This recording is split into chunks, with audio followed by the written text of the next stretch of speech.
Ang Pilipinas ngayon.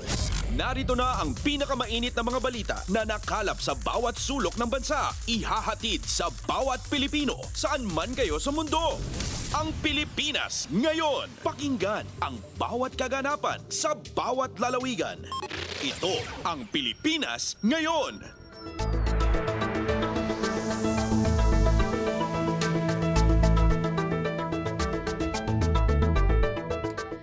Magandang araw sa ating mga tagapakinig. Welcome po muli sa ating programang Ang Pilipinas Ngayon. Napapakinggan po ninyo saan mang bahagi ng mundo sa pamamagitan ng ating himpilang Radyo Pilipinas World Service ng Presidential Broadcast Service. Napapakinggan po tayo sa Radyo Pilipinas World Service audio streaming sa inyong mga PBS receiver app at sa Radyo Pilipinas World Service official Facebook page at YouTube account. Ito po si Bea Gaza de Guzman. Samahan po ninyo ako sa kabuuan ng ating programa ngayong araw. Kapapalooban pa rin po ng mga mahalagang balita mula dito sa ating bansa kasama ng mga segmentong business, sports, showbiz at ang mga ulat mula sa iba't ibang rehiyon ng Pilipinas. Antabayanan po at sa inyo na sa ilang sandali ang kabuuan ng ating programang Ang Pilipinas Ngayon. Mga kaganapan sa Kamaynilaan at mga kalapit na lalawigan dito sa Ang Pilipinas Ngayon.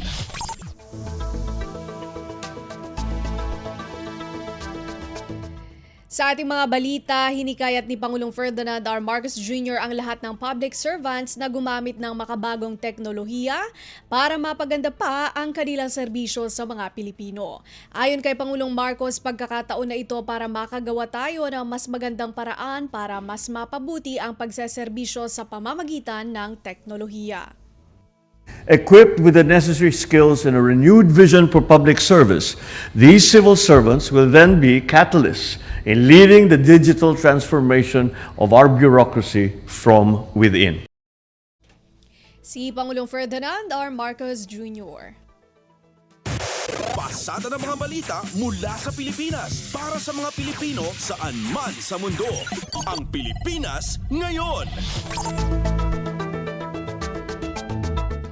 Ipinagutos ni Pangulong Ferdinand R. Marcos Jr. sa Department of Transportation o DOTR na proteksyonan ang mga mananakay mula sa mga abusadong drivers. Ito ay matapos maglabas ang Land Transportation Office ng show cause orders sa mga may-ari ng mahigit 1,100 sasakyan na bigo sa roadworthiness inspection.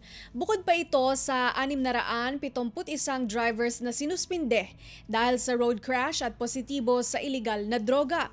Ayon kay Communications Undersecretary at Palace Officer Claire Castro, sa tulong ng Special Task Force, committed ang gobyerno sa pagsusulong ng kaligtasan sa kalsada. So ito po ay napakaganda po dahil pinapakita po natin sa taong bayan na sila ay dapat na safe sa daan.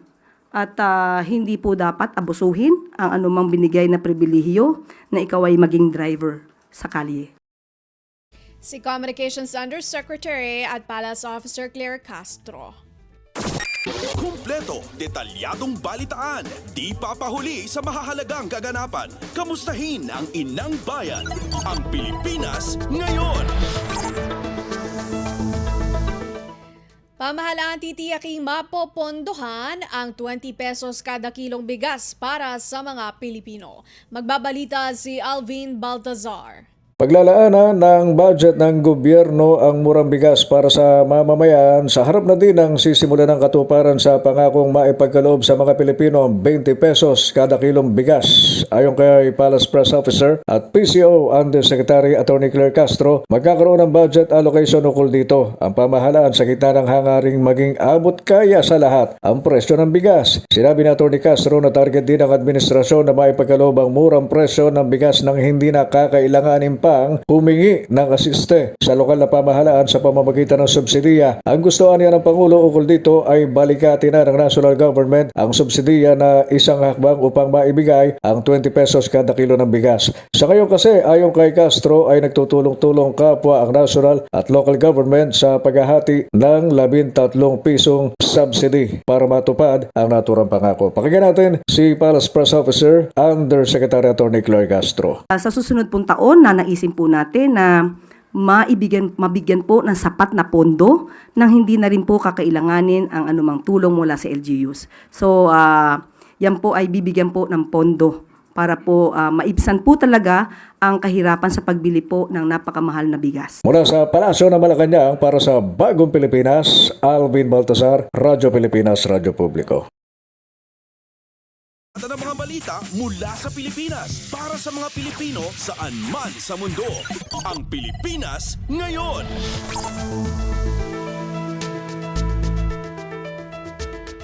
Pilot implementation sa Visayas ng 20 pesos kada kilong bigas ng Administrasyong Marcos, walang kinalaman sa anumang performance rating result. Ang ulat mula kay Raquel Bayan. Matagal nang inaral ng Marcos administration ang mga hakbang upang maisakatuparan ang pangako ni Pangulong Ferdinand Marcos Jr. na maibaba sa 20 pesos per kilo ang bigas sa bansa. Ibig sabihin, ang pilot implementation nito sa Visayas ay walang kinalaman sa anumang performance at trust rating na natanggap ni Pangulong Ferdinand Marcos Jr. Pahayag ito ni Communications Undersecretary Claire Castro kasunod ng mga batikos na pinilit lamang na maipatupad ang programa kasunod ng 25% na trusted performance ratings ng Pangulo sa pinakahuling Pulse Asia survey mula sa dating 42% rating noong Pebrero. Sa press briefing sa Malacanang, binigyan diin na opisyal ng matagal ng hangarin ni Pangulong Marcos na maisakatuparan ng kanyang pangako sa mga Pilipino na abot kayang presyo ng bigas. Nitong mga nakalipas na taon, puspusan anya ang naging pag-aaral ng pamahalaan upang ganap na maipatupad ang programa. Ngayong maipaabot na anya sa mga Pilipino ang murang bigas, payo ng opisyal. Sa halip na maging negatibo at bahira ng pamumulitika ang programang ito ng Marcos administration, dapat ay suportahan na lamang, lalo't para naman ito sa mga Pilipino. Bago pa po nagkaroon kung anumang survey, rating ang napapakita ngayon, noon pa po ito pinag-uusapan. Nakasama po ako minsan sa isang pribadong meeting para po dito, para pa ipatupad po ang 20 pesos kada kilo na bigas. Nauna pa po ito na pag-usapan ng DA, ng NFA, bago pa po lumabas ang mga survey ratings na yan. Mula sa Malacanang para sa Bagong Pilipinas, Raquel Bayan, Radyo Pilipinas, Radyo Publiko. Kumpleto, detalyadong balitaan. Di papahuli sa mahahalagang kaganapan. Kamustahin ang inang bayan. Ang Pilipinas ngayon.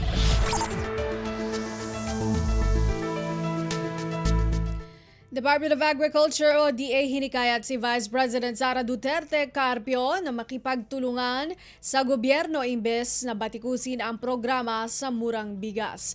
Si Marian Bastasa sa balita.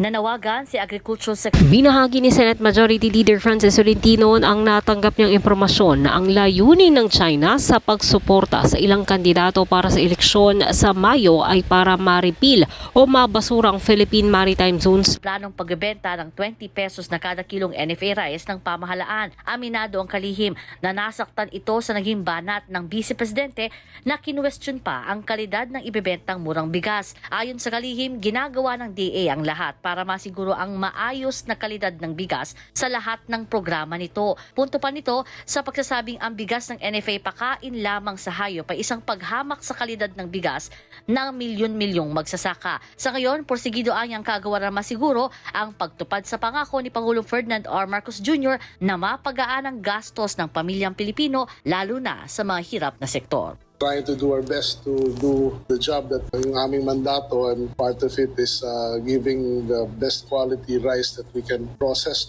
for the consumers. So sana na lang imbis na bumatikos ang ating Vice Presidente who I deeply respect, ay sana tumulong na lang sa aming programang ito. Ang tinig ni Agriculture Secretary Francisco Chu Laurel Jr. Mula sa DA para sa Bagong Pilipinas, Marian Bastasa, Radyo Pilipinas, Radyo Publiko.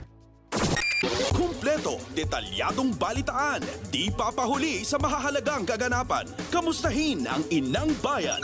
Ang Pilipinas ngayon. Tagumpay ng alyansa para sa Bagong Pilipinas Senatorial Slate makakatulong sa pagkamit ng mas pinalawak na abot kayang bigas program ng pamahalaan. Si Kathleen Forbes sa balita. Inihayag ni House Speaker Martin Romualdez na ang tagumpay ng Alyansa para sa Bagong Pilipinas Senatorial Slate sa darating na halalan sa Mayo 2025 ay susi sa tuloy-tuloy na pagpapatupad at pagpapalawak ng 20 pesos kada kilong bigas program sa buong bansa. Git ni Romualdez, ang pagkakaroon ng working majority sa Senado mula sa hanin ng alyansa ay magpapabilis sa pagpasa ng mga mahalagang batas sa susuporta sa reforma sa sektor ng agrikultura, partikular sa modernisasyon at pagsigurong abot kaya ang bigas para sa lahat ng Pilipino. Sa ngayon anya, bahagi ng pangmatagalang solusyon para matiyak ang sapat na supply ng bigas sa bansa na itinulak ng Kamara ang suporta sa agricultural modernization gaya ng makabagong makinarya, pamamahagi ng dekalidad na binhi, mga soil health program at solar-powered irrigation system. Tiwala ang lider ng Kamara na sa sipag ng mga magsasaka at disiplina ng bayan, darating ang araw na ang gutom ay alaala na lang at ang abot kayang bigas ay karapatan na natatamasa ng lahat. Mula Kamara para sa Bagong Pilipinas, Katin Forbes, Radyo Pilipinas, Radyo Publiko. Pasada ng mga balita mula sa Pilipinas para sa mga Pilipino saan man sa mundo. Ang Pilipinas ngayon. Dadalo sina Pangulong Ferdinand R. Marcos Jr. at First Lady Liza Marcos sa libing ni Pope Francis bukas alas 4 ng hapon, oras sa Pilipinas. Ayon sa Malacanang, bumiyahe ang first couple patungong Vatican kagabi. Inaasahang nasa 170 world leaders ang makakasama ni na Pangulong Marcos at kaniyang First Lady sa pagluluksa sa pagpanaw ni Pope Francis sa edad na 88. Sa pahayag ng Malacanang, nakasaad na ipababatid ng first couple ang panalangin ng mga Pilipino na silang napukaw ng pagmamalasakit kababaang loob ng Santo Papa nang bumisita ito sa Pilipinas noong 2015. Ang Pilipinas bilang pinakamalaking bansang Katolika sa Asia ay nakikiisa sa pagkilala at pagbibigay pugay sa buhay at pamana ni Pope Francis o Lolo Kiko. Pasada ng mga balita mula sa Pilipinas para sa mga Pilipino saan man sa mundo. Ang Pilipinas ngayon.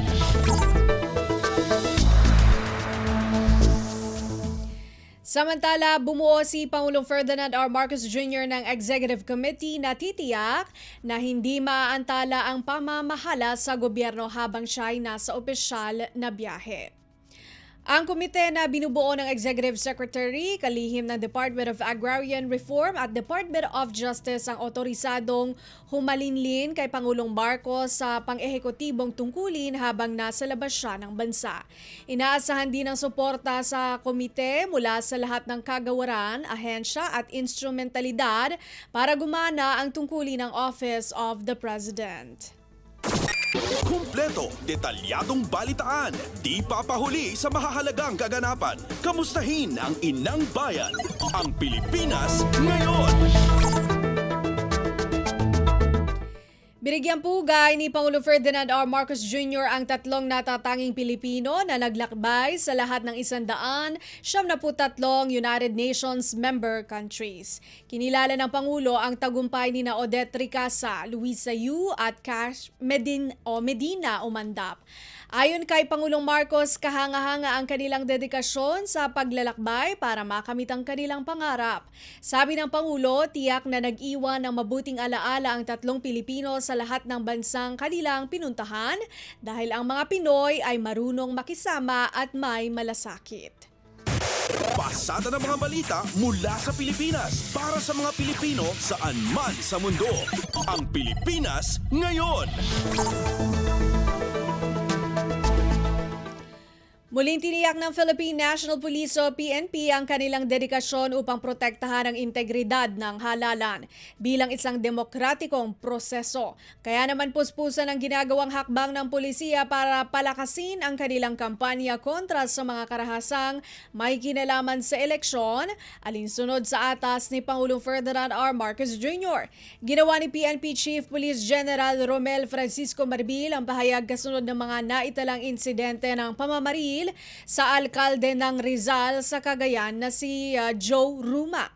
Binaril si Ruma habang nangangampanya sa loob ng gymnasium ng Barangay Iluru na siyang ikinasawi nito habang sugatan naman ng 3 iba pa. Dahil dito sinabi ng PNP chief na may binuo ng Special Investigation Task Group o SITG para alamin at tugisin ang mga salarin, gayon din ang sinasabing utak sa krimen. Samantala, tiniyak din ng PNP Media Vanguard ang kaligtasan ng reporter o DZRH reporter na si Romy Gonzales matapos itong pagbantaan ng isang kandidato sa lalawigan ng Abra dahil sa kanyang pag-uulat sa isang insidente rin ng pamamaril. Ipinagmalaki ng PNP gayon din ng Presidential Task Force on Media Security na mula 2024 walang napaslang o nasawing miyembro ng media. Kumpleto, detalyadong balitaan, di papahuli sa mahahalagang kaganapan. Kamustahin ang inang bayan, ang Pilipinas ngayon. Supreme Court o SC tagumpay na naibahagi ang mga mahalagang alituntunin nito sa mga mamamahayag sa pamamagitan ng Media Summit 2025. May report si Lorenz Tanhoco. Naging matagumpay ang Media Summit 2025 na sinagawa sa lungsod ng Baguio para sa kapakanan ng mga mamamahayag na nagko-cover ng Justice Beat. Ayon kay Supreme Court spokesperson Attorney Camille Ting, layon ng naturang aktibidad na mabigyan ng sapat na kaalaman ang mga mamamahayag sa tamang pamamaraan ng pagkilo sa Korte Suprema at mas malalim na pag-intindi sa mga terminong ginagamit dito. Gate ni Ting na mas mapapalalim ng Media Summit 2025 ang pag-intindi ng mga mamamahayag sa mga desisyon ng Korte Suprema at maipapaalam ito sa publiko ng mas simple, maayos at wasto. Sa nasabing summit ay nagbigay ng mga pahayag ang iba't ibang mahistrado ng Korte Suprema para tulungan ng mga journalist na mapalaw ang kalaman pagdating sa mga termino at mga polisiya ng hudikatura. Mula pa rin dito sa lungsod ng Maynila para sa Bagong Pilipinas, ako si Lawrence Tanhoco ng Radyo Pilipinas, Radyo Publiko. Pasada ng mga balita mula sa Pilipinas para sa mga Pilipino saan man sa mundo. Ang Pilipinas ngayon. Senate Majority Leader Francis Tolentino naniniwalang ang pagbasura sa Philippine Maritime Zones Law o RA 12064 ang layunin ng China sa pagsuporta sa ilang kandidato para sa eleksyon sa Mayo. Narito si Nympha Asuncion. Binahagi ni Senate Majority Leader Francis Tolentino ang natanggap niyang impormasyon na ang layunin ng China sa pagsuporta sa ilang kandidato para sa eleksyon sa Mayo ay para ma-repeal o mabasura ang Philippine Maritime Zones Law o RA 12064. Ito ang batas na nagtatakda ng mga karagatang sakop ng Pilipinas kabilang na ang West Philippine Sea na inaangkin rin ng China. Una nang kinumpirma ng National Security Council o NSC sa naging pagdinig sa Senado na may indikasyong nagsasagawa ng mga information operations ng China sa pamamagitan ng social media para maimpluwensyahan ang resulta ng midterm elections. Sinabi rin ni NSC Assistant Director General Jonathan Malaya na may ilang kandidatong sinusuportahan ng China para manalo at sinisiraan ang hindi nila mga gustong kandidato. Narito ang bahagi ng pahayag ni Senador Tolentino. Ang gusto nila, manalo yung mga kandidato ng senador. Ito yung balita ko i-repeal yung Philippine Maritime Zones Law. Ang danger nito is that we are being held hostage by a foreign country dictating our national agenda, dictating how we think, dictating how we should act in. Mula Senado, para sa Bagong Pilipinas, Nympha Asuncion, Radyo Pilipinas, Radyo Publiko. Detalyadong balitaan, di papahuli sa mahahalagang kaganapan. Kamustahin ang inang bayan, ang Pilipinas ngayon. Umusad na ang multilateral maritime event sa pagitan ng mga tropa ng Pilipinas at Amerika bilang bahagi ng nagpapatuloy na Balikatan Exercises 40 2025. Dito pagtitibay ng dalawang bansa ang regional maritime security sa gitna na rin ng kasalukuyang hamon sa West Philippine Sea o WPS at iba pa. Nakatutok ito sa pagpapaigting ng interoperability at koordinasyon sa pagitan ng mga ng magkaalyadong bansa sa archipelagic waters ng Pilipinas. Nagsimula ito sa katubigang sakop ng Subic Bay patungo naman sa Northern Luzon Joint Operational Area. Nagsimula kahapon ang naturang pagsasanay at magtatapos ito sa April 29, Martes ng susunod na linggo. Pasada ng mga balita mula sa Pilipinas para sa mga Pilipino saan man sa mundo. Ang Pilipinas ngayon. Mahigit 750,000 mga pamilya magbebenepisyo sa inaprubahang refuel project ayon sa National Economic and Development Authority o NEDA. Detalye ng balita mula kay J. Mark Dagala. Inaasahang aabot sa mahigit 750,000 pamilya makikinabang sa inaprobahang refuel o reducing foods insecurity and undernutrition with electronic vouchers sa project ng pamahalaan. Ito ang inihayag ng National Economic and Development Authority o NEDA. Makarang aprobahan ng NEDA Board ang naturang proyekto. Ginawa ng NEDA Board ang hakbang bago pa man itutuloy ang tawaging Economic and Development Council sa ilalim ng Department of Economic Planning and Development. Ayon kay NEDA Secretary Arsenio Balisacan sa pag-aproba sa refuel project, inaasahan na matutugunan nito ang problema ng bansa sa involuntary hunger at maiangat ang mga nasa vulnerable communities. Patuloy din anya ang hakbang na ito sa ang pagsisikap ng pamahalaan na mabigyan ng maayos sa kalusugan ng mga Pilipino at bigyan sila ng sapat na supply ng pagkain. Target din ng pamahalaan na sa pamamagitan ng electronic food stamp na ito mapagsilbihan ng mga mahihirap na Pilipino at palayain sila sa gutom. Mula sa lungsod ng Pasig para sa Bagong Pilipinas, J. Mark Dagala, Radyo Pilipinas, Radyo Publiko. Kumpleto, detalyadong balitaan, di papahuli sa mahahalagang kaganapan. Kamustahin ang inang bayan, ang Pilipinas ngayon.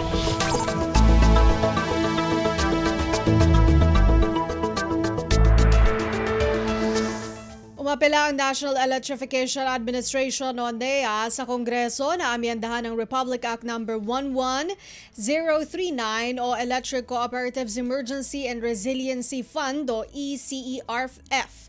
Ayon kay NEA Deputy Administrator for Technical Services Engineer Ernesto Silvano Jr., hindi sapat ang kasalukuyang 200 million pesos na pondo na itinakda ng batas para matugunan ang mga pinsala sa pasilidad ng mga kooperatiba na tinatamaan ng kalamidad. Katunayan nitong Marso pa lang, 98% ng pondo ang nailabas ngunit may 25 ECs pa ring matinding naapektuhan ng mga sakuna noong nakaraang taon ang hindi pagganap na maibalik ang kanilang distribusyon ng kuryente. Paliwanag pa ni Engineer Silvano sa kasalukuyan nakatuon lamang ang ECERF sa post-disaster restoration. Anya kailangan ng amyendahan ang batas para maisama rin ang mga pre-disaster mitigation tulad ng retrofitting ng mga infrastruktura at pagpapatatag ng mga pasilidad para mabawasan ang epekto ng mga sakuna. Ang ECERF law ay nilagdaan ni dating Pangulong Rodrigo Duterte noong Hunyo 29, 2018 na layong tulungan ang mga EC na agarang maibalik ang serbisyo ng kuryente sa mga apektadong lugar. Pasada ng mga balita mula sa Pilipinas para sa mga Pilipino saan man sa mundo. Ang Pilipinas ngayon. Nakumpleto na ng Department of Public Works and Highways o DPWH ang preventive maintenance sa Agusan, Davao Section ng Maharlika Highway sa Barangay Kapatungan, Trento, Agusan del Sur. Ayon kay DPWH Secretary Manuel Bonoan, ang 4.8 kilometer na proyekto ng asphalt overlay ay bahagi ng pagpapalawak at pagpapaganda sa Pan-Philippine Highway o Maharlika Highway na nag-uugnay sa Luzon, Visayas at Mindanao. Layo ng proyekto na mas mapadali at gawing mas ligtas ang biyahe ng mga motorista sa naturang kalsada sa pamamagitan ng mataas na kalidad ng asphalt at malinaw na pavement markings. Ipinahayag ni DPWH Region 13 Director Alex Ramos na ang proyekto ay suporta sa layunin ni Pangulong Ferdinand R. Marcos Jr. na magtaguyod ng bagong Pilipinas sa pamamagitan ng maayos na infrastruktura na nagpapasigla sa kabuhayan ng mga mamamayan. Ang proyekto ay nagkakahalaga ng 44.3 million pesos mula sa 2024 DPWH Regular Infrastructure Program. Kumpleto, detalyadong balitaan, di papahuli sa mahahalagang kaganapan. Kamustahin ang inang bayan, ang Pilipinas ngayon. Hindi tatantanan ng Department of Migrant Workers o DMW ang kanilang kampanya kontra sa mga online job scam. Ito ang inihayag ng DMW alinsunod na rin sa atas ni Pangulong Ferdinand R. Marcos Jr. na dapat tiyaking protektado ang lahat ng manggagawang Pilipino sa ibayong dagat. Ayon kay Migrant Workers Secretary Hans Leo Cacdac, puspusan ang kanilang pakikipag-ugnayan sa mga social media platform gaya ng Facebook at TikTok para supilin ang pagkalat ng mga pekeng job posting. Magugunitan sa pagdinig ng Senado. Sinabi ni Senador Raffy Tulfo na ginagamit bilang pain ang mga pekeng trabaho online para malinlang ang mga Pilipino na ang tanging hangad ay guminhawa ang buhay. Subalit sa halip ay nabibiktima ang mga ito ng human trafficking at napipilitang magtrabaho sa mga tinatawag na scam hubs. Patay sa datos, aabot na sa mahigit 73,714 job postings sa Facebook at TikTok ang naipatanggal araw-araw. Pasada ng mga balita mula sa Pilipinas para sa mga Pilipino saan man sa mundo. Ang Pilipinas ngayon. At yan ang ating nakalap ng mga national news. Narito naman po ang mga balita mula sa ating mga kasamahan sa iba't ibang mga rehiyon dito sa ating bansa para sa ating regional news ngayong araw na ito. This is a public service announcement. Isang paalala mula sa National Telecommunications Commission, National Capital Region o NTC-NCR. Ang kanilang Oplan Contra Tax Scams. Binabalaan ng publiko na sakaling kayo ay makatanggap ng kakaibang text messages sa mga di kilalang numero o di kaya ay mga text messages na may kahina-hinalang mga link. Huwag pansinin, huwag pindutin, huwag i-click ang link. Huwag i-click ang link. Ipagbigay alam agad sa NTC website ntc.gov.ph o kaya'y sumulat sa kanilang email na contratextcam@gmail.com. Sa mga panahong ito, huwag padaya, maging wais na madla.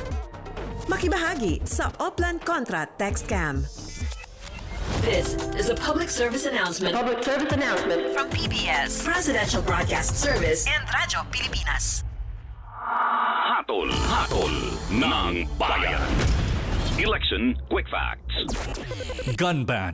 Mula January 12 hanggang June 11, 2025 ay iiral ang gun ban sa buong bansa kasabay ng pagpasok ng election period para sa 2025 midterm elections na gaganapin sa May 12. Ang mga lalabag ay papatawan ng parusang pagkakakulong sa loob ng 1 hanggang 6 na taon, permanent disqualification from public office, at aalisan ng karapatang bumoto. Samantala, ang mga dayuhan naman na mahuhuli ay iparireport matapos ang kanilang pagkabilanggo. Hatol ng bayan. Election Quick Facts. Time to celebrate kulturang Pinoy. Tradisyon, musika, sining, literatura at iba pa. Anything and everything fun and Filipino. Ito ang Pinoy Kultura. One of the fondest memories I have as a kid is riding the jeepney. It made me feel like a king. Dahil ito ang King of the Road. The jeepney or jeep is a cultural symbol that has transported us to school, the office, sa mall, at sa iyong first date. Mura, makulay, at mabilis. Yan ang ating jeep. Maaari bang umusog-usog ng konti? Sakay na! Yan ang Pinoy Kultura because our culture is cool. This is a public service announcement. Maging handa sa oras ng sakuna. Para sa iyo at sa iyong pamilya, laging siguruhin. Go Bag ay nakahanda at naglalaman ng mga sumusunod. Ilang pirasong damit, ready-to-eat na pagkain at inuming aabot ng 3 araw. Personal na gamit para sa inyong hygiene. First aid kit kabilang ang alcohol, bandages, gamot sa lagnat, ubo at sipon, pati na rin ang inyong vitamins at maintenance medicines. Maglagay ng pito, flashlight, lighter o posporo. Huwag kalimutan ang mga charger o power bank. At higit sa lahat, isama ang mga importanteng gamit gaya ng inyong mga legal na dokumento, IDs, ATM o passbook, insurance at iba pa. This is a public service announcement. From PBS, Presidential Broadcast Service, and Radyo Pilipinas. Saan man, anumang oras, konektado ka sa Radyo Pilipinas World Service Online. Online digital na serbisyo para sa Pinoy sa bagong Pilipinas. Radyo Pilipinas World Service Online. Balita mula sa lalawigan sa bawat rehiyon ng ating bayan. Dito sa Ang Pilipinas Ngayon. Muling nagbabalik ang programang Ang Pilipinas Ngayon. Narito na po ang ating regional news para sa araw na ito. Department of Environment and Natural Resources o DENR Kalinga nakiisa sa selebrasyon ng Earth Day 2025 sa pamamagitan ng cleaning at maintenance activity. May ulat si Amelia Bumatnong ng RP Tabuk. Kaspa ng rambak iti Earth Day 2025 nga daan tema Our Power, Our Planet, insayang kat iti DENR Provincial Environment and Natural Resources Office uno Pedro Kalinga, iti panagdaluskin panagmintinar kadagiti kay kayo sa DENR Arboretum Kalagdaw Tabuk City Kalinga iti Abril 22, 2025. Sigun kini Judith Gano, focal person iti Pedro Kalinga, nakikaysa iti nasaruk upatapulo a personal iti ahensya anang ipakita iti dedikasyon da amang tripato iti aglawlaw.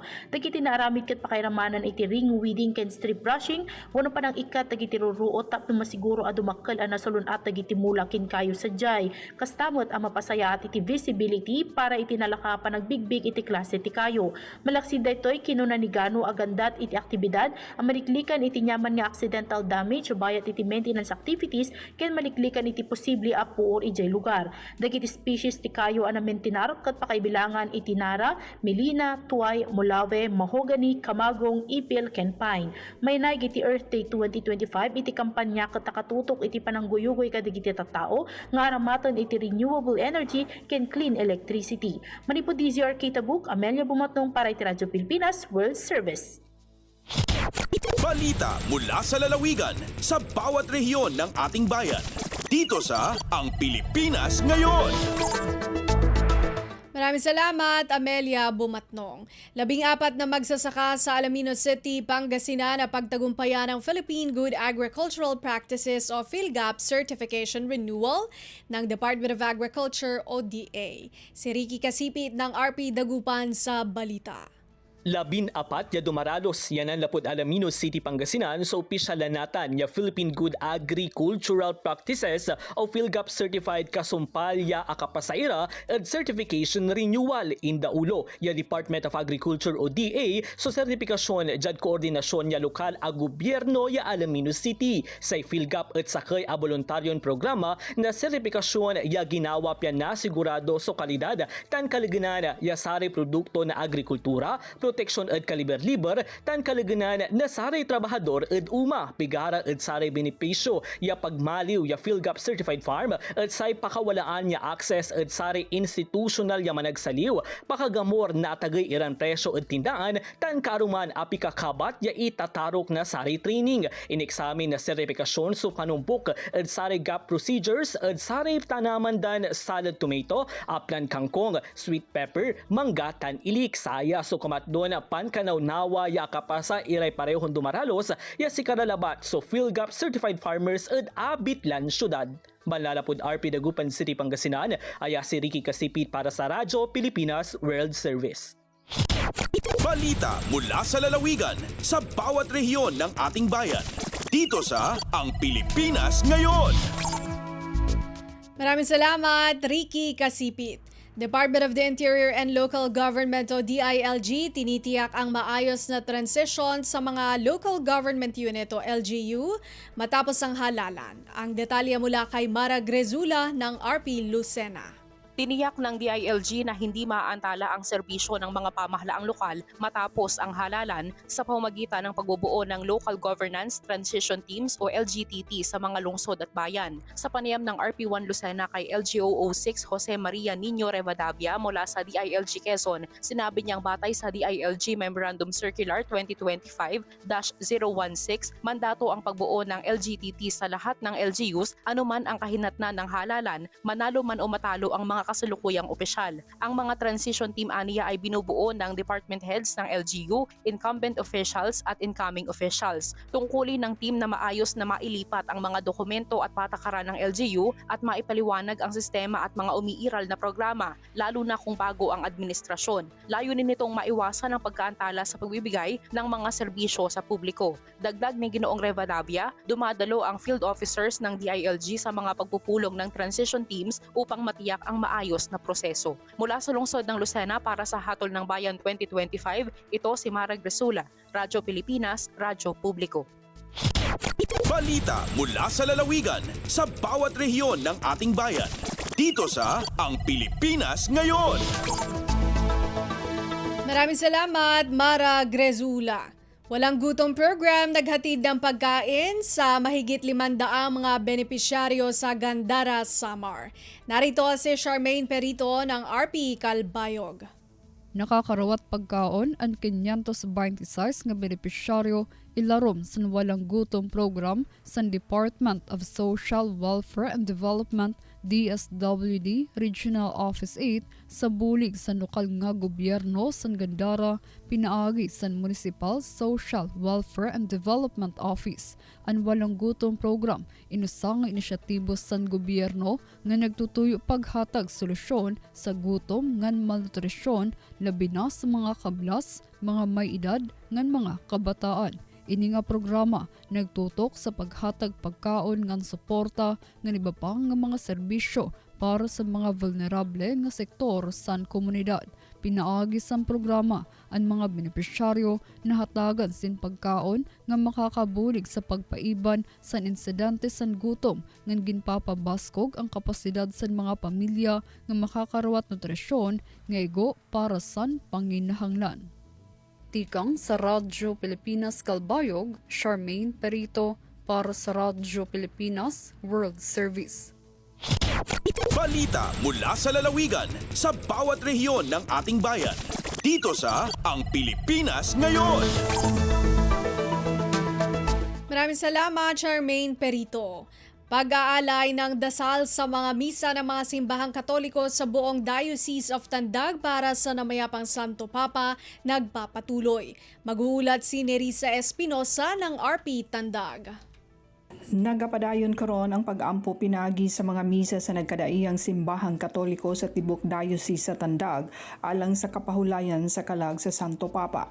Kini isip pagtuman usab sa gipakanaog nga kamanduan ni Bishop Raul Dael. Subay sa impormasyon mulungtad kini hangtod sa adlaw sa paglubong ugma Sabado, Abril 26.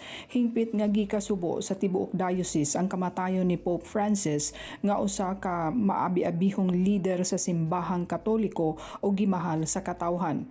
Apan luyo usab niini malaumon ang tibok diocese nga sa panahon nga magpili na sa bag-ong Santo Papa gipang hinaot nga magikan unta kini sa Asia, partikular na dinhi sa Pilipinas.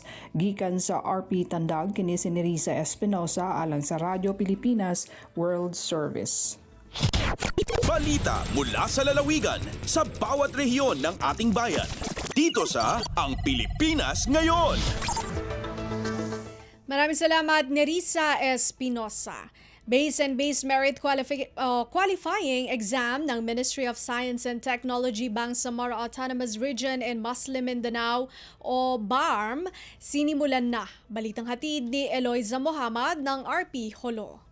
Machine examinations in Ministry of Science and Technology ato MOST BARM hapagukab simbaguhug na simbang Samoro Assistance for Science Education ato base iban base merit scholarship program. Habay ta Engineer Sharif Mulzir ang patuan Bernan, Senior Science Research Specialist in MOST BARM, lumukay kauhan adlaw in pag-exam pa mga applicant.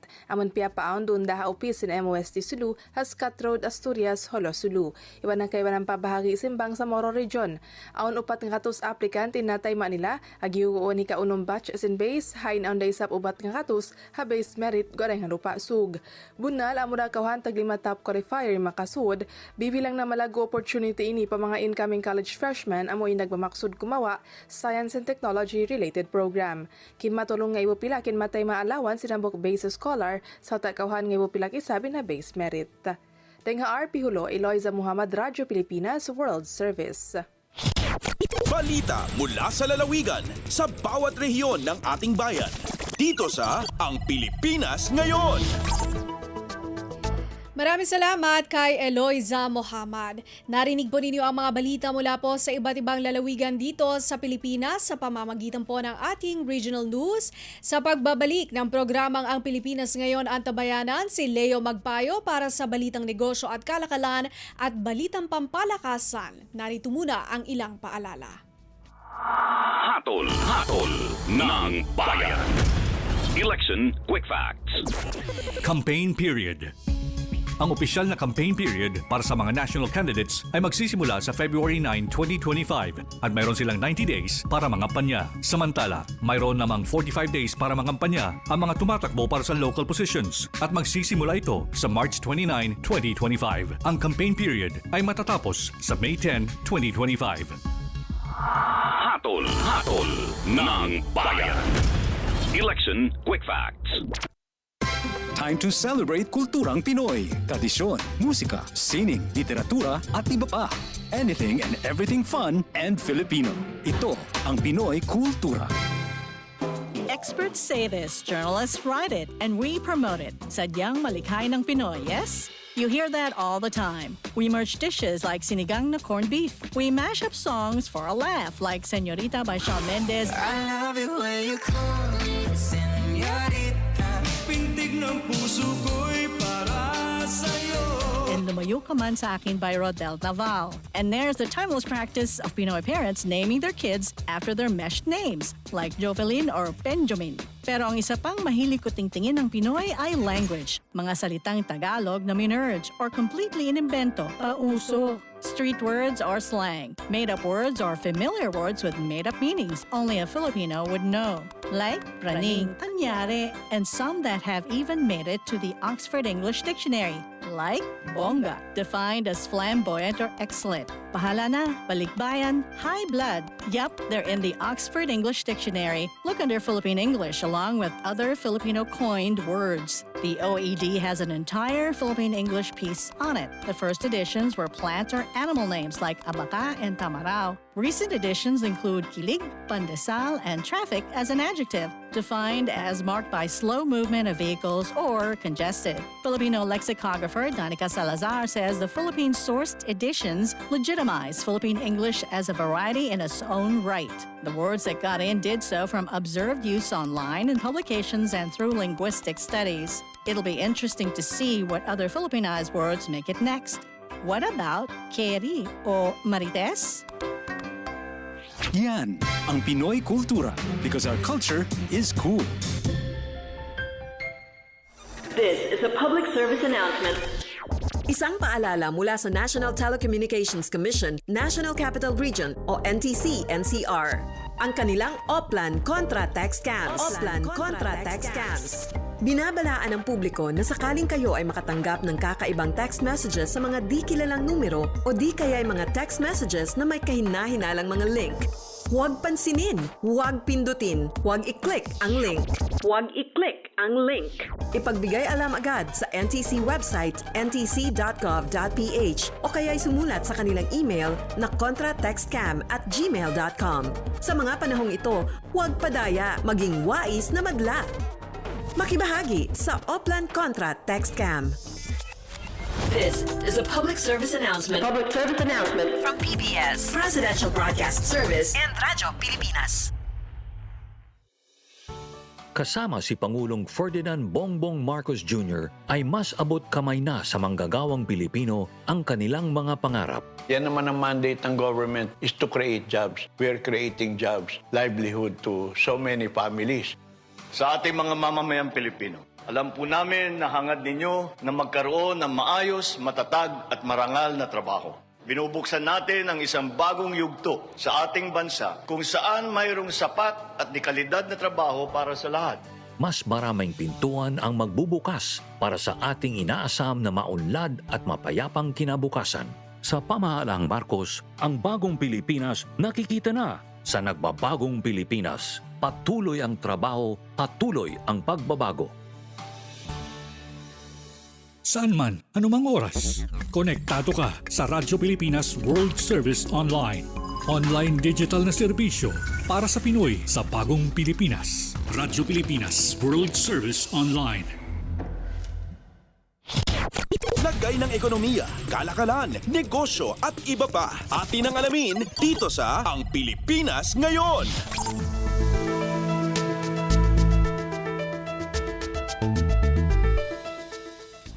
At nagbabalik po ang ating programang Ang Pilipinas Ngayon. Samantala, narito naman po ang balitang negosyo at kalakalan.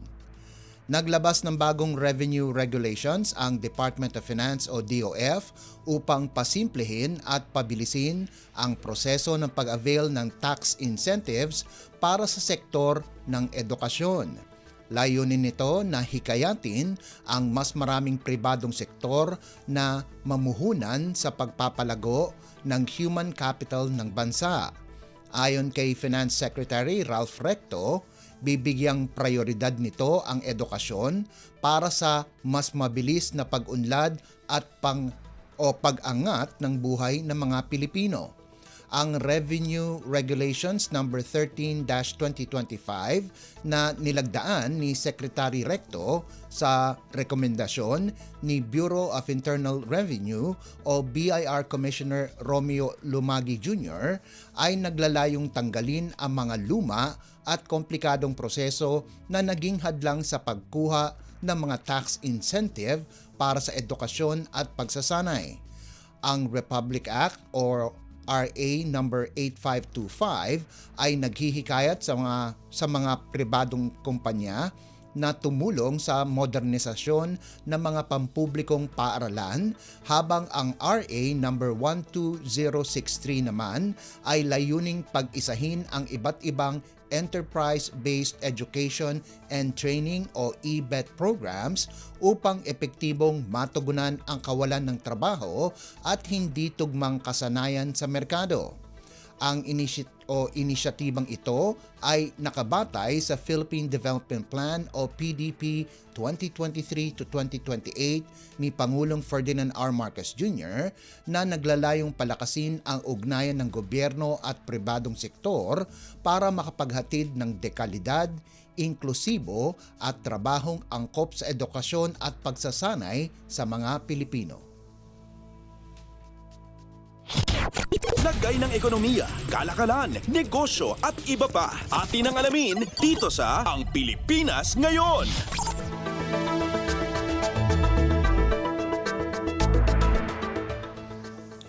Direktang lilipad na ang Philippine Airlines o PAL patungong Qatar simula sa Hunyo 16 matapos ang Code Share Agreement kabilang ang Qatar Airways.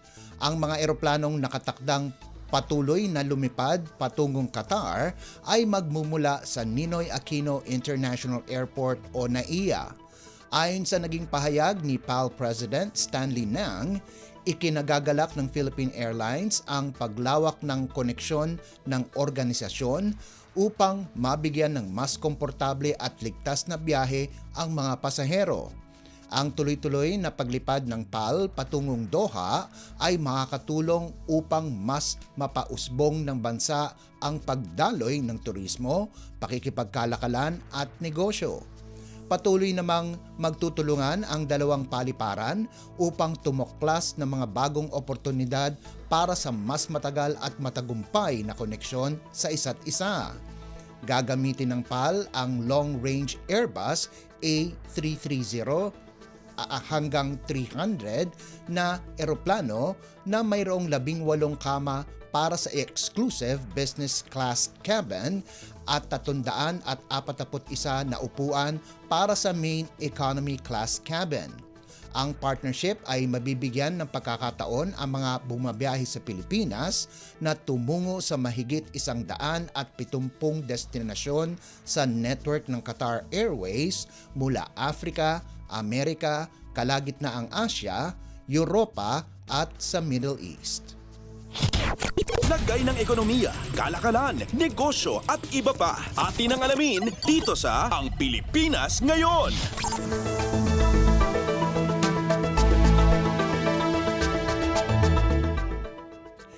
Maaaring umabot sa 5.1 milyon na trabaho ang malilikha ng Pilipinas sa susunod na 15 taon kung agarang isusulong ang mga reformang pabor sa paglago ng labor market at mahusay na kalidad na trabaho. Sa isang briefing, sinabi ito ng World Bank sa kanilang Country Growth and Jobs Report na sumusuri sa mga hadlang sa mabilis na paglikha ng mas magandang trabaho sa bansa. Batay sa ulat, bagamat umuunlad ang Pilipinas, na doble ang Gross Domestic Product o GDP at nakalikha ng 11.7 milyon na trabaho mula 2010, ang karagdagang progreso ay nakadepende sa 4 na pangunahing layunin. Ito ay ang pagpapatuloy ng spatial convergence, pagpapalakas ng productivity at innovation, pagpapabuti ng resource allocation at pagsulong ng ekonomiya. Iminungkahi ng multilateral firm na kailangan ng bansa na palakasin ang infrastructure private-public partnership, labor skills at pagpapatupad ng mga reforma para sa mas mahusay na regulasyon at kompetisyon. Dagdag pa ng World Bank, dapat itaguyod ang mas malalim na regional integration at mas mababang gastos sa logistics upang himukin ang kompetisyon at panlabas na koneksyon ng bansa. Tinataya din ng World Bank na maaaring tumaas ng 12.7% ang tunay na sahod pagdating ng 2040 kung maisasakatuparan ang mga hakbang na ito. Lagay ng ekonomiya, kalakalan, negosyo at iba pa. Atin ang alamin dito sa Ang Pilipinas Ngayon.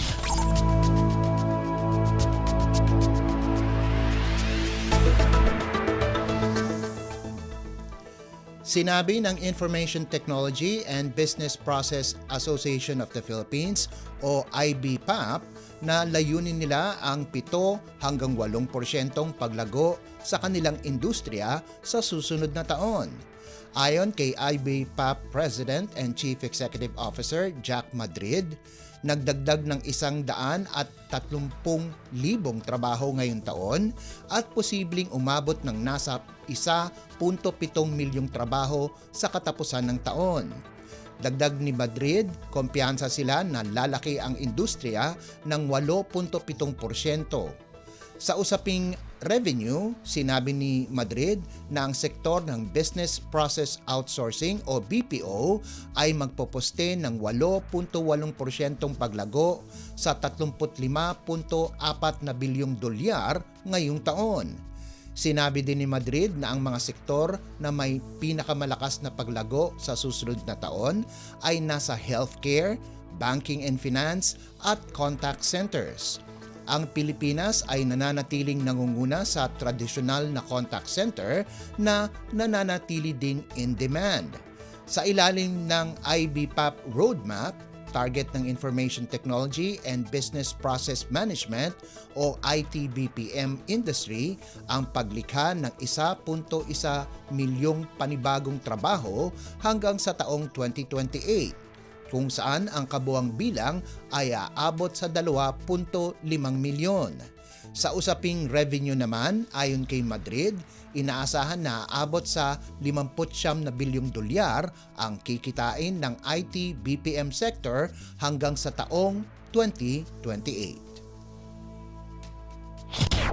Lagay ng ekonomiya, kalakalan, negosyo at iba pa. Atin ang alamin dito sa Ang Pilipinas Ngayon.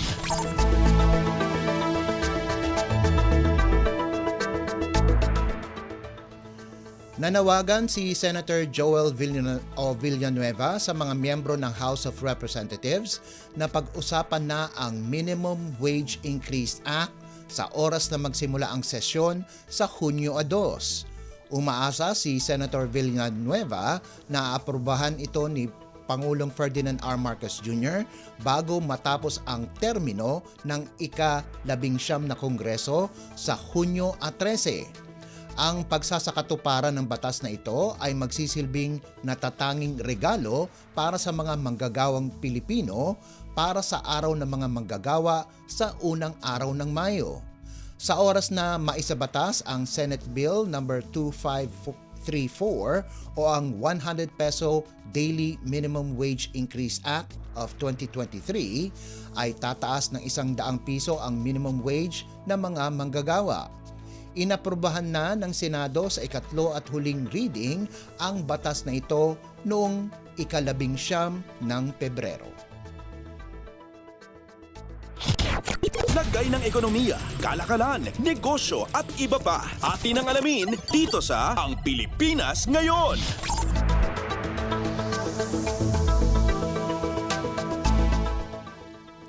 At yan po ang ating balitang negosyo at kalakalan. Samantala, antabayanan nyo naman po ang segmentong Sports Balita. Yan po sa pagbabalik ng ating programang Ang Pilipinas Ngayon, pagkalipas lang po ng ilang paalala. This is a public service announcement. VOG. Ito ay isang uri ng air pollution na galing sa pulkan. Ito ay nagtataglay ng sulfur dioxide na kapag nalanghap ay maaaring magdulot ng pag-ubo, hirap sa paghinga, pangangati ng lalamunan, paninikip ng dibdib at iritasyon sa mata. Mapanganib ito para sa mga taong may hika, sakit sa baga, sakit sa puso, matatanda, buntis at mga bata. Anong mga dapat gawin kapag may VOG? Iwasan ang outdoor activities. Kung kinakailangan lumabas ng bahay, magsuot ng N95 face mask. Kung may iritasyon sa mata, dahan-dahang banlawan ang mata gamit ang malinis na tubig. Dalasan ang pag-inom ng tubig kung sakaling makaranas ng paninikip ng dibdib o hirap sa paghinga. At kung patuloy na mahirapan sa paghinga, dalhin ang pasyente sa pagamutan. Maging alerto at ingatan ang sarili mula sa panganib na hatid ng VOG. This is a public service announcement. From PBS, Presidential Broadcast Service and Radyo Pilipinas. Todo bantay ang pambansang pulisya sa mga bagong style ng krimen. Tulad ng carjacking noon, narentangay na ngayon. Sa bagong Pilipinas ni Pangulong Ferdinand R. Marcos Jr., 1 milyong operasyon ang ikinasa laban sa karnaping. The mission remains to serve and to protect our people. Mula July 2022 hanggang November 2024, nasa 3,000 sospek ng rentangay ang nahuli. Higit 2,700 ang naibalik na sasakyan.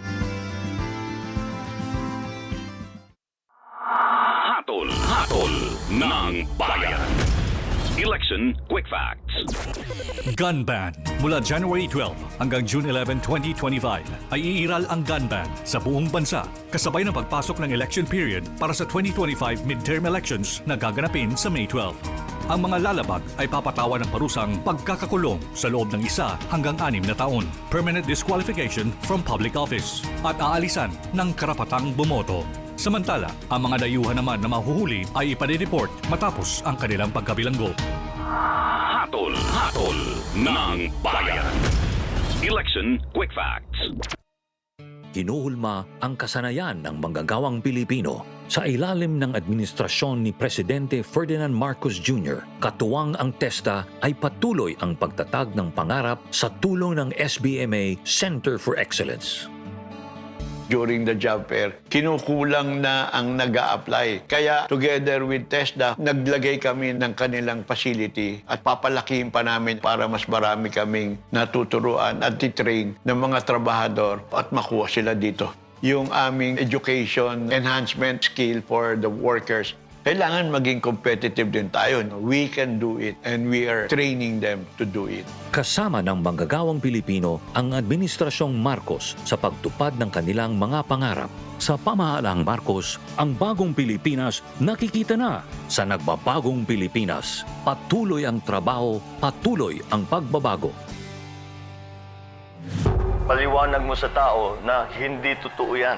Dahil ang totoo, yung totoo ang dapat ninyong malaman. Nagkalat sa internet ang fake news o mali at fake news. Tinatapon niyo yung tao. What they are doing is creating panic. We say no. Yung pagkalat ng fake news. And some of it's dangerous. Sana iwasan po natin pag-spread ng fake news. At di magpapakalat ng disinformation at misinformation ang kasulukuyang administrasyon. Stop telling us fake news because you're wrong. Para sa totoo at mapagkakatiwalaang mga balita at impormasyon, Radyo Pilipinas. Time to celebrate kulturang Pinoy. Tradisyon, musika, sining, literatura at iba pa. Anything and everything fun and Filipino. Ito ang Pinoy Kultura. Iba ang musikang Pilipino or more popularly known as OPM. May OPM na makabago. May OPM na makaluma. Sandal mo sana ang ulo mo sa ulo. May OPM na rock. Pinoy ako! May OPM na rap. What you know last night, yo, it was the best. May OPM na mabagal. Agad magaganda ang mga Pinay. May OPM na mabilis. May OPM na Tagalog. Ang himig natin. May OPM na English. Bahagi ng ating kultura, noon, ngayon at magpakailanman. Anumang OPM ang hanap mo, isa lang ang masasabi ko.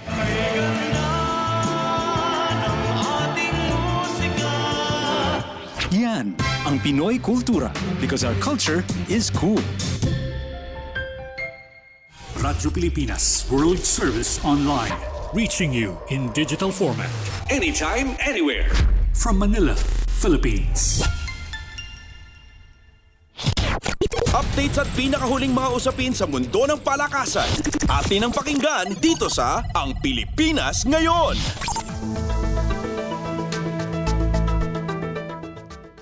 At nagbabalik po ang ating programang Ang Pilipinas Ngayon.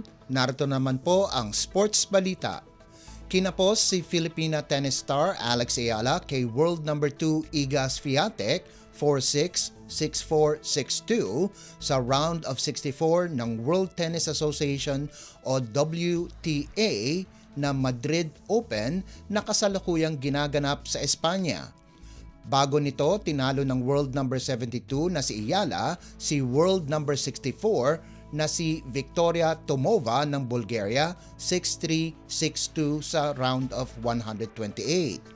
Isa si Swiatek sa tatlong natalo ni Ayala na Grand Slam champions sa kanyang impresibong takbo sa Miami Open kamakailan kung saan tinalo ng 19 anyos na si Ayala ang Polish player 6-2, 7-5 sa quarterfinals ng torneo. Ayon sa WTA, si Ayala ang kaisa-isang player mula sa Pilipinas na nakapagrehistro ng panalo sa isa sa mga matataas na torneo ng WTA Tour. Layunin ni Ayala na mapaganda ang kanyang laro sa mga clay court pagkaraan ang kanyang maagang pamamaalam sa Oeiras Ladies Open sa Portugal.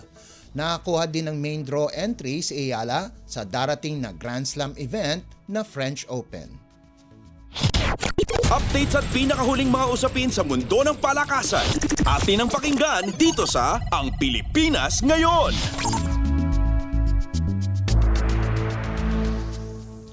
Tinapos ng Creamline ang kanilang pagtakbo sa AVC Champions League kung saan bigo sila sa Nakhon Ratchasima Kyu-min-si ng Thailand 25-15, 25-22 at 25-16 sa quarterfinals ng torneo nitong Huwebes na ginanap sa PhilSports Arena.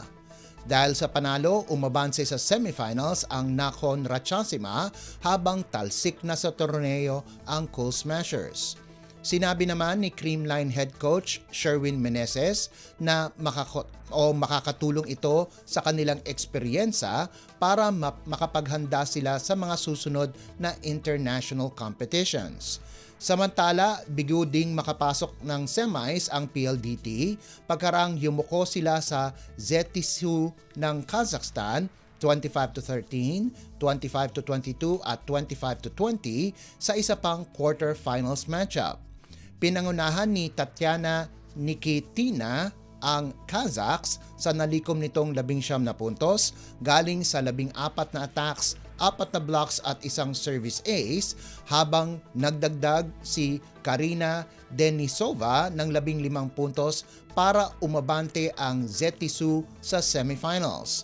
Nanguna naman ang mga imports ng high-speed hitters na sina Savi Davison pagkarang magrehistro ng 13 puntos habang nag-ambag si Wilma Salas ng 11 puntos. Ayon naman kay head coach Rald Ricafort, malaki ang eksperyensa ng kanilang kalaban sa mga international events, subalit hindi nalalayo ang mga koponan sa Pilipinas sa level nila. Updates at pinakahuling mga usapin sa mundo ng palakasan. Atin ang pakinggan dito sa Ang Pilipinas Ngayon.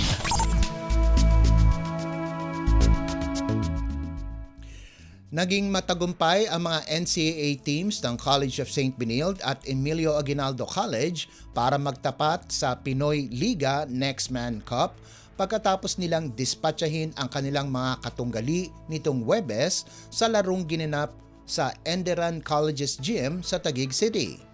Nanaig ang Blazers sa New Era University Hunters 75-67 habang nalusutan ng Generals ang Green Archers 86-83.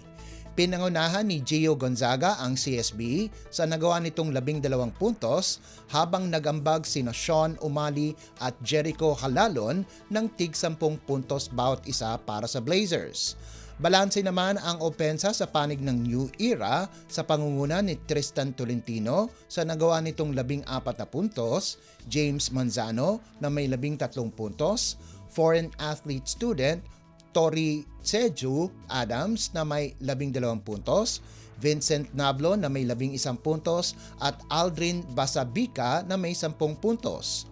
Para sa Generals, nanguna sa opensa si EJ Castillo sa narehistro nitong 16 na puntos habang sina J. Roland Omandak at Marvin James Raimundo ay nagdagdag ng 14 at 13 puntos ayon sa pagkakasunod.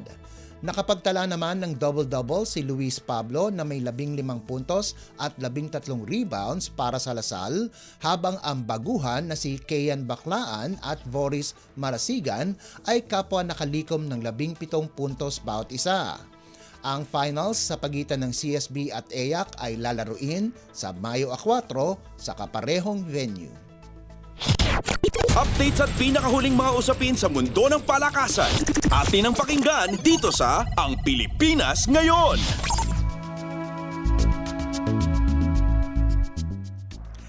Bumangon ang Bataan Risers para lusutan ang Muntinlupa Cagers sa overtime 77-76 sa Maharlika Pilipinas Basketball League o MPBL 2025 season na ginanap sa Orion Sports Complex sa Bataan. May 23 segundo na lamang sa overtime at dehado ng 4 na puntos, sumandal ang Risers sa puntos ni Lawrence Capulong at isang 3-pointer ni Ives Sazon. May 3.3 segundo na lamang ang nalalabi para kunin ang kanilang ikatlong panalo sa loob ng 8 laban ngayong season. Ang panalo ng Risers ay mas naging kapanapanabik kumpara sa 94-90 panalo ng Pampanga Giant Lanterns kontra Mindoro Tamaraws sa naunang laban. Nagposte si Robbie Darang ng 20 puntos, 8 rebounds at 4 assists para sa Bataan na nakakuha din ng 14 na puntos at 6 na rebounds kay Dom Vera at 11 puntos kay Sazon. Nakakuha naman ang Cagers ng kabuang 25 puntos kina Buenaventura Raflores, Dom Matiliano at Andre Flores. Naging dikdikan naman ang laban ng defending back-to-back champion Pampanga at Mindoro kung saan sumandal ang Giant Lanterns kay Archie Concepcion na kumana ng 31 puntos, 7 rebounds at 4 na assists at nakakuha ng suporta mula kay Chris Lalata na may 14 na puntos at 4 na rebounds at kay John Lloyd Clemente na may 10 puntos, 4 na rebounds at 3 assists. Samantala, napigilan naman ng Basilan Viva Port Masters ang huling pagtatangka ng Caloocan Batang Kangkalu para manaig 92-82 sa mas maagang laban ng triple header. Updates at pinakahuling mga usapin sa mundo ng palakasan. Atin ang pakinggan dito sa Ang Pilipinas Ngayon. At yan ang pinakahuling balita sa larangan ng palakasan. Ito po si Leo Magpayo. Samantala, susunod naman po ang balitang artista na ihahatid sa inyo ni Mama JT sa pagbabalik po ng ating programang Ang Pilipinas Ngayon, pagkalipas lamang ng ilang paalala. This is a public service announcement. Maging handa sa oras ng sakuna. Para sa iyo at sa iyong pamilya, laging siguruhin. Go Bag ay nakahanda at naglalaman ng mga sumusunod. Ilang pirasong damit, ready-to-eat na pagkain at inuming aabot ng 3 araw. Personal na gamit para sa inyong hygiene. First aid kit kabilang ang alcohol, bandages, gamot sa lagnat, ubo at sipon, pati na rin ang inyong vitamins at maintenance medicines. Maglagay ng pito, flashlight, lighter o posporo. Huwag kalimutan ang mga charger o power bank. At higit sa lahat, isama ang mga importanteng gamit gaya ng inyong mga legal na dokumento, IDs, ATM o passbook, insurance at iba pa. This is a public service announcement. Public service announcement from PBS, Presidential Broadcast Service and Radyo Pilipinas. Radyo Pilipinas World Service Online. Reaching you in digital format. Anytime, anywhere. From Manila, Philippines. Ang latest, ang hottest sa showbiz and entertainment. Heto na sa Ang Pilipinas Ngayon.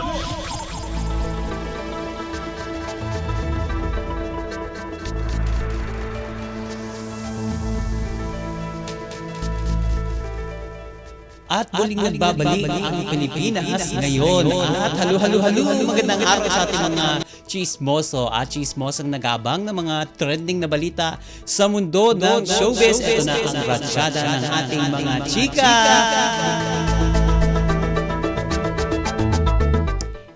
Ito, mariing pinabulaanan ng kapamilya actress na si Sue Ramirez na namanhikan na si Dominic Roque sa kanyang pamilya. Paglilinaw ng dalaga, hindi totoo sa mga balita tungkol sa pamamanhikan ng kanyang boyfriend. Binasa lamang sa mga pinost niyang litrato sa social media kasama ang kanyang ina. Matagal nang magkakilala ang ina ni Sue at si Dom at kuha raw ang mga litrato nilang magkakasama sa pag-alala sa kaarawan ng pumanaw niyang ama. Sabi nga ni Sue sa isang press con, quote and unquote, sobrang na-appreciate ko yung gesture niyang yon. And my family is getting close to him also. At hiling naman ng dalagang aktres na si Dom na nga ang kanyang the one. At umasa na rin na sanay sila na ang magkatuluyan sa huli. Lalo't 29 years old na raw siya ngayon. Anya pa, sobrang ramdam nila ang presensya ng bawat isa kapag magkasama sila. At sinabi rin ni Sue na maalaga at thoughtful daw talaga ang kanyang boyfriend na si Dominic Roque. Ang latest, ang hottest sa showbiz and entertainment. Heto na sa Ang Pilipinas Ngayon.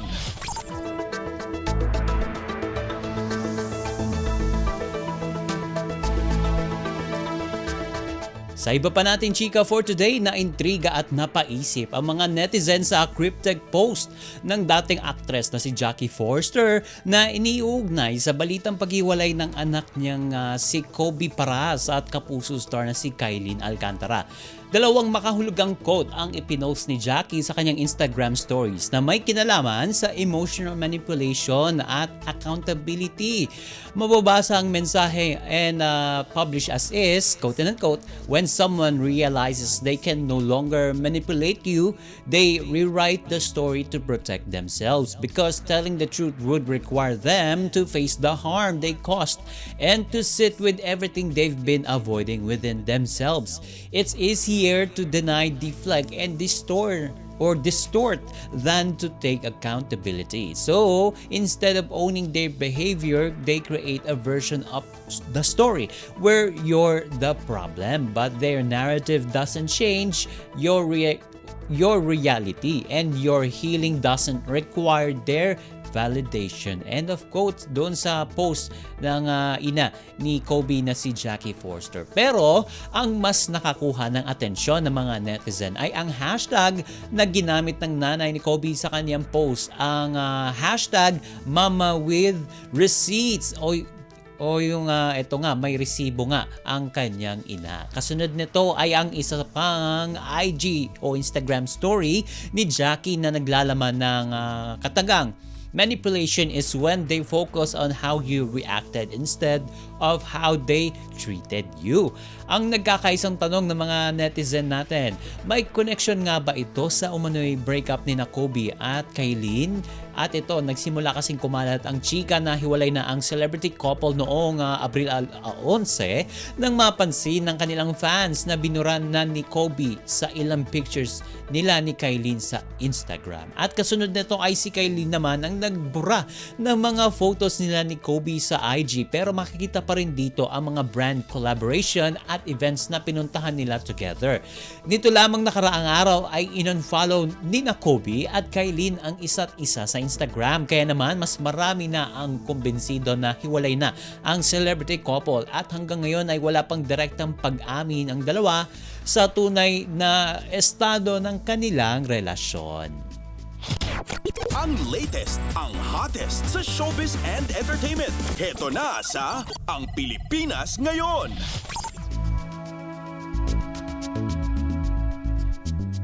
Ito pa ang mga chika, nag-trending online ang isang litrato ng vacation photo ng Filipino-Chinese model na si Kim Rivera. Kitang-kita kasi nakayakap ang isang lalaki at tila nakadikit pa ang mga labi nito sa ulo ng dalaga habang nagbabakasyon at nakasakay sa yate. Kasunod niyan ay mga picture naman o may picture pa sila na may kasama pang isang babae, pero mapapansin na nakasandal si Kim sa naturang lalaki at nakahawak naman ang huli sa braso ng una. Ang photos ay uploaded mismo ni Kim kasama ng Instagram carousel niya mula sa kanyang Baler getaway. Ang caption pa ng model sa post, quote-unquote, reliving these moments. Sa comment section ng naturang post, may nagtanong na isang Instagram user. Sabi nga ng tanong, is that Papa P? Na ang tinutukoy ay ang aktor na si Piolo Pascual. Ang reply naman dyan ni Kim ay kamukha lang po. Pero ito mukhang sarcastic ang naging sagot ng dalaga dahil obvious naman na si Piolo ang kasama niya sa naturang litrato. Lalo na't makikita sa mga litrato ang mismong tattoo ng aktor sa balikat na nakikita rin sa mga posts nito sa social media. At sa ngayon, wala pang kumpirmasyon mula sa dalawa patungkol sa kanilang real score nila. Kung matatandaan nitong Enero, sinabi ni Piolo sa isang interview na siya ay single sa loob ng 13 taon. Ani nga ni Piolo, for 13 years love life ko talaga yung trabaho ko. At nabanggit din ng aktor noon na hindi siya naghahanap ng full-time commitment. Maaalala na ang huling naling kay Piolo ay ang kapamilya actress na si Shaina Magdayaw. Ang latest, ang hottest sa showbiz and entertainment. Heto na sa Ang Pilipinas Ngayon. At sa huli nating chika for today, ito, speaking of hiwalayan na nabanggit natin kanina sa ating chika for today, may bago na naman bagchichismisan ng mga kamarites natin dyan pagdating sa mga hiwalayan sa showbiz, kasi usap-usapan na ang couple na sina Sofia Andres at Daniel Miranda matapos mapansing naka-unfollow sila sa isa't isa sa Instagram. Ang hinala tuloy ng marami, tuluyan nang naghiwalay ang dalawa. Pero syempre tinignan ng kanilang mga accounts at totoo nga, very very true na wala na sila sa kanilang mga following list. Bukod dyan, naging agaw pansin din ang recent cryptic post sa Facebook ni Sofia na tungkol sa mga taong nakikilala lamang pero hindi nagtatagal sa buhay. Sabi nga niya doon sa Facebook post, quote-unquote, only to realize some souls aren't meant to stay. They pass through like seasons, loud with storms, soft with sun. Ang bunga niya doon sa FB kalakip ang litrato ng mga bulaklak. Wika pa ng actress, and still with all the love in me, I opened the door wide and watched the wind carry you gently away. At sa hiwalay na post, muling nag-share ng flower pictures ang celebrity mom at may caption na quote-unquote, strange, isn't it? How you can weather every storm, bleed through every fight, only to be left in the silence after. Hard to tell when echoes don't answer back. Yan ang kanyang makahulugang Facebook post. At sa side naman ni Daniel, ipinasilip niya sa latest Instagram post ang kanyang picture na nasa bakasyon. Makikita na tila nag-camping ito sa tabi ng isang white beach. Kung matatandaan taong 2018 ng isa publiko ng dalawa ang kanilang relasyon at ipinakilala naman ng dalawa ang nag-iisa nilang anak na si Zoe noong June 2020 kasabay ng Father's Day. Nitong Marso naman nang magsimulang kumalat ang espekulasyon na kasal na ang dalawa matapos mag-reply sa isang fan na ang sinabi ay quote-unquote, who said I'm not married. Samantala, wala pang konfirmasyon mula mismo kina Sofia at Daniel tungkol sa kanilang relasyon at sa mga mga naglalabas sa mga chismis patungkol sa kanila. Ang latest, ang hottest sa showbiz and entertainment. Heto na sa Ang Pilipinas Ngayon.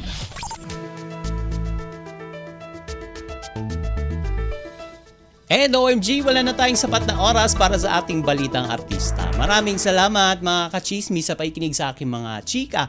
For today, ako po si Mama JT para sa Radyo Pilipinas World Service at nagbabalik na po ang ating kasamang si Bea Gaza de Guzman.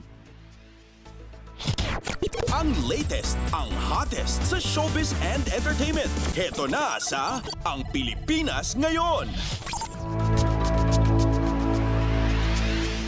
At yan po ang kabuuan ng ating programang Ang Pilipinas Ngayon. Maraming salamat sa ating mga nakasama sa technical side kina Milo Junela, Susan Aison, Anthony Pimentel at Hiro Lucero sa ating Wirecast. Maraming salamat din sa ating executive producer Steph Vicente at Jerome Toledo sa mga nagulat mula sa iba't ibang lalawigan ng ating bansa para sa ating regional news, kay Leo Magpayo para sa balitang business at sports at kay Mama JT para sa showbiz. Maraming salamat din sa ating station manager Mr. Ray Sampang. Hanggang sa susunod na edisyon ng ating programang Ang Pilipinas Ngayon, ito si Bea Gaza de Guzman. Magandang araw. At yan ang Pilipinas Ngayon. Muling samahan si Ben Blones sa parehong oras at alamin ang pinakahuling mga kaganapan at balita saan man kayo naroon. Ang Pilipinas Ngayon.